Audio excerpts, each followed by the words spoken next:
Bright Tuty. Every student matters. Now let us move on to the next topic, which is topic 5.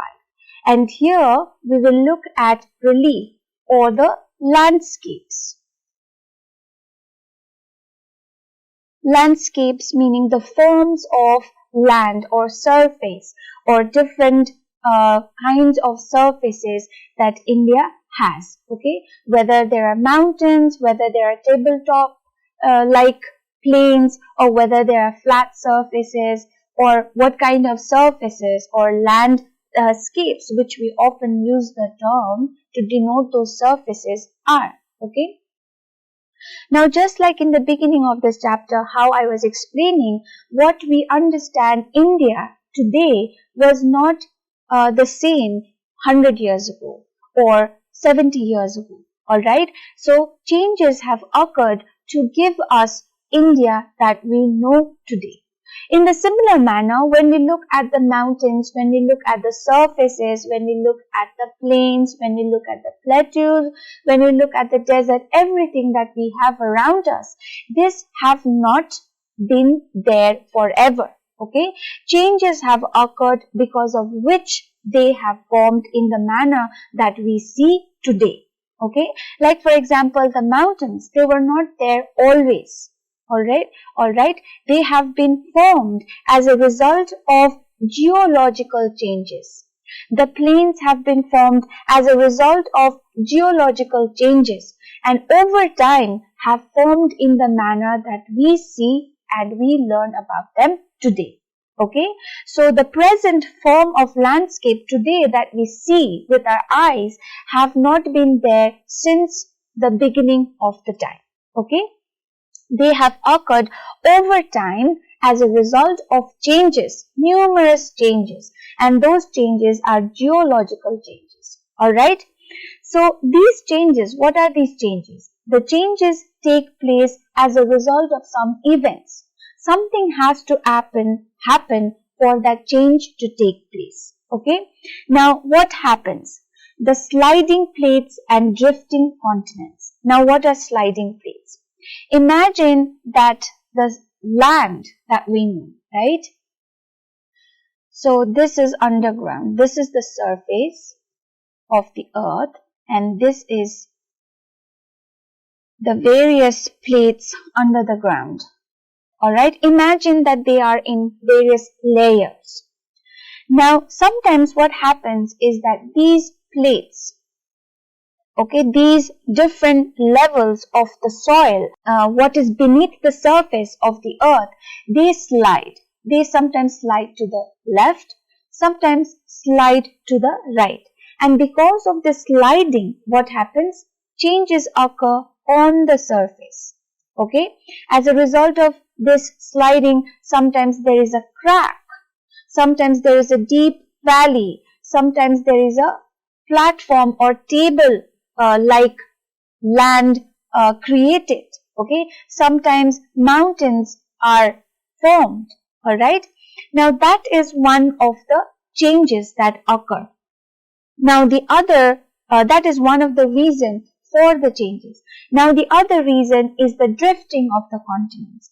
Today we know there are how many continents? North America, South America, Africa, Europe, Asia, Australia, Russia. 7 continents, right? Now these continents earlier were not how we see it today. They have been drifted from their original location, okay?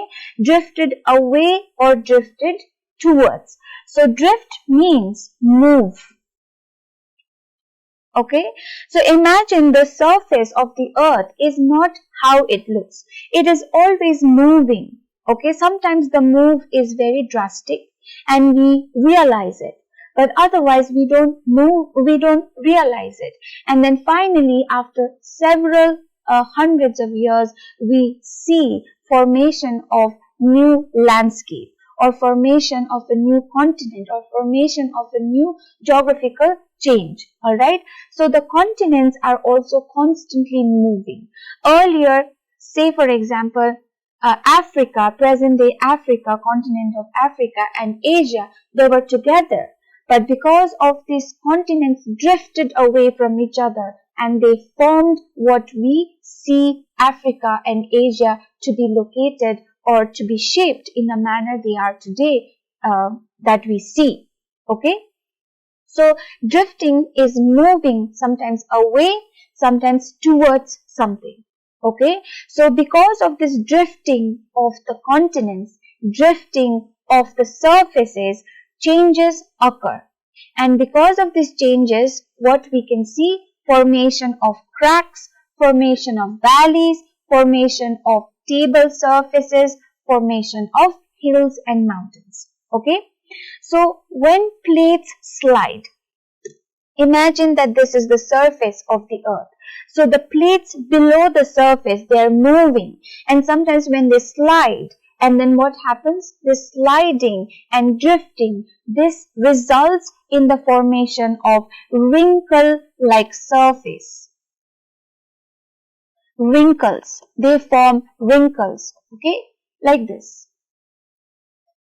Now this is also called wavy folds. So you can see they are like waves and they fold because the plates slide or they compress. Sometimes they press from both sides, sometimes they press from one side and they do not press, and the other plate press from the other side. So these kind of sliding of the plates result in the formation of wrinkles, right? Wrinkles, and they form wavy folds. And these then go on to form hills or mountains. This is how mountains are formed. The plates slide in a manner that they form wrinkles. Okay? They form folds. And these folds go on to form hills or mountains. And sometimes what happens? Natural forces like rain, ice, wind, sun and snow, what they do? They start to wear down the folds. So the folds that we saw, okay, imagine the surface is now a fold. Now these folds are often exposed to rain, ice, sun and snow. And because of that exposure, they start to wear down, meaning they start becoming blunt, right? Just try to keep a mountain of mud under the tap water. You do not have to keep the tap at the maximum, right? Just put at the minimum, alright? A very small open, make sure that a small droplets of water are pouring over the mud hill. Now over time, after few days, you realize that the mountain, the shape of that mountain, it is getting blunt. Because of constant exposure to the water, it gets blunt. In the similar manner, natural forces like rain, ice, wind, sun and snow, the exposure to these natural forces, they wear down. The mountains, the hills wear down. And as a result of it, what happens? The hills become blunt and the surface of them becomes very low and rounded. They almost look like tables, right? Now this is also result of another kind of change that takes place over time, okay? Now, as we have talked about the changes, now let us look at one formation as a result of such changes, that is fold mountains. We already know that when the plates slide, when the continents drift, then the fold mountains are formed. Sometimes it happens so rapidly that these are formed in a series of mountains. The folds are such that they form series of mountains. Okay, so these kind of mountains are formed not only in India but all across the world. One of the example or the best example of such fold mountains are the Himalayas. The Himalayas that we all know, the Himalayas which separates India in the north from its neighboring country, the Himalayas, which acts as a boundary, that Himalayas is the perfect example of the fold mountains. Now, the Himalayas that we see in India, we think that it stretches from Jammu and Kashmir to Arunachal Pradesh. But actually, the fact is this Himalayas belongs to a system called the Alpine Himalayan system. Meaning the Himalayas that we see in India, which stretches from Jammu and Kashmir to Arunachal Pradesh, that is not it. It stretches even further. It is actually part of a long range of mountains which is called the Alpine Himalayan system. So this Alpine Himalayan system, they run from east to west. Okay, and they cover an area of 9,700 kilometers. So the distance from east to west, that distance is almost or more than 9,700 kilometers, and it stretches from Europe to Asia. It is so long. Okay, in the west, it crosses the countries like Switzerland, Austria, Italy, and France. And in the east, it falls in the border between India and China. So you can imagine how long the range of the Himalayas, which we see, we think that it is already too long. But then actually it is part of a longer range which crosses Switzerland, or which stretches across Europe and then also towards the east in Asia. Now, you would be surprised to know that this mountain range which is formed, it is still rising, meaning that the plates are still sliding, because of which the folds are still creating, and then the mountains are still rising. Okay. Now, of this range, we know that Mount Everest is the highest peak, is the highest mountain peak in the world. Okay. Now, over time, what happened is that from that Himalayas, okay, imagine these are Himalayas, and then the rivers flow down through these mountains. Okay. Now, as the rivers flow towards the south, these rivers bring sand, mud, silt,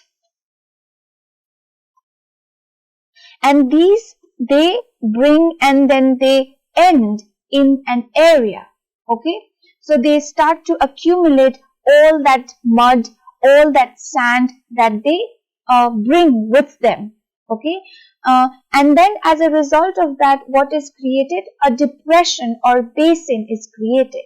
So these are called depression or basin, where they deposit, or where the deposit of everything that the river brings, that happens. If you look at a river, you see that on the either side of the river there are sand, stones, pebbles. Now these have not been there from before. The river, the water of the river, they bring from along the journey of their travel, they bring all these pebbles, stones, sand, and then what they do? These start to deposit on the banks. These start to deposit on either side of the banks of the river.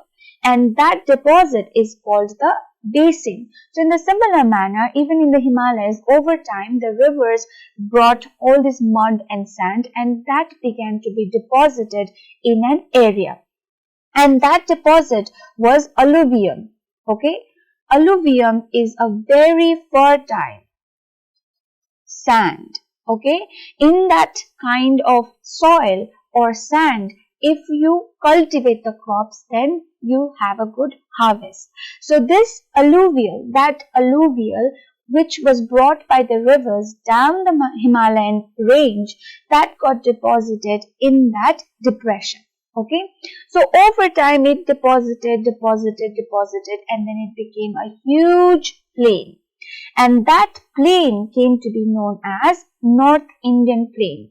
So the North India, which covers UP, Bihar and parts of West Bengal and also Assam. So, but let us just focus on Bihar, UP.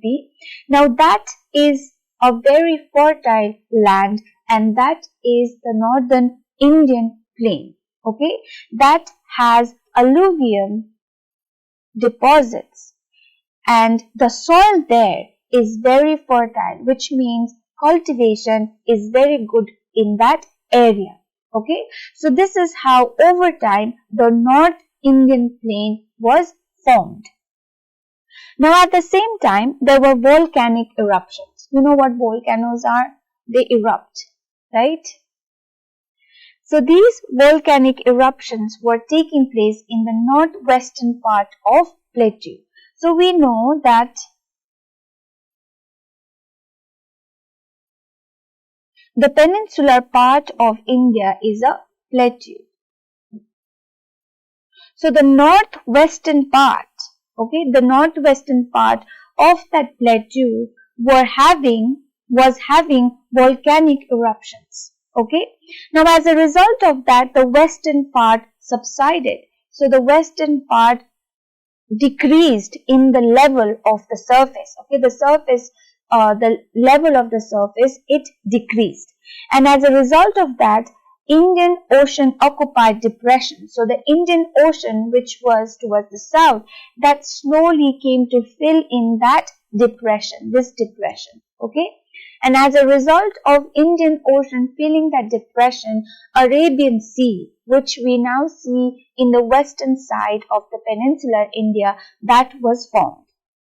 And as Arabian Sea was formed, the coastlines also got prominent, and then the Western Ghats were formed, okay, which is in the western part of the peninsula. Okay. Now the Himalayas, which we were talking about a while ago, Himalayas are the highest, youngest and the most active mountains in the world. Okay, it has the highest peaks in the world. All the highest mountain peaks that we have in the world are or fall in the Himalayas. Okay, and the kind of rocks which form the mountains, which form the mountain peaks in the Himalayas, they are sedimentary and metamorphic rocks. So these are types of rocks. Okay, and Brahmaputra, Indus and Ganges are three major rivers of India, and these rivers flow from these Himalayas and then they drain in the central plains with fertile alluvial soil. Okay, the northern plains.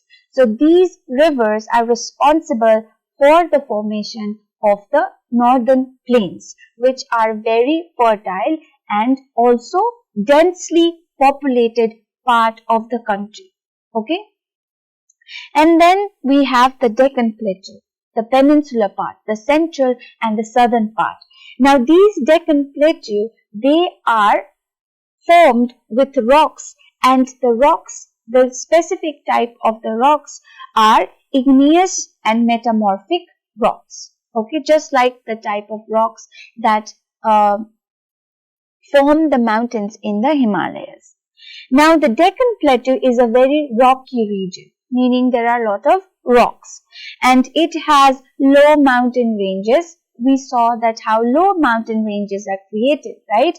Over time, with the exposure to natural forces like rain, snow, wind, etc., the folds of the mountain, they become blunt and they turn into low mountain ranges. Okay, and the Deccan Plateau also have deep valleys apart from low mountain ranges. Okay, and the Deccan Plateau is bordered, okay, by eastern and western Ghats.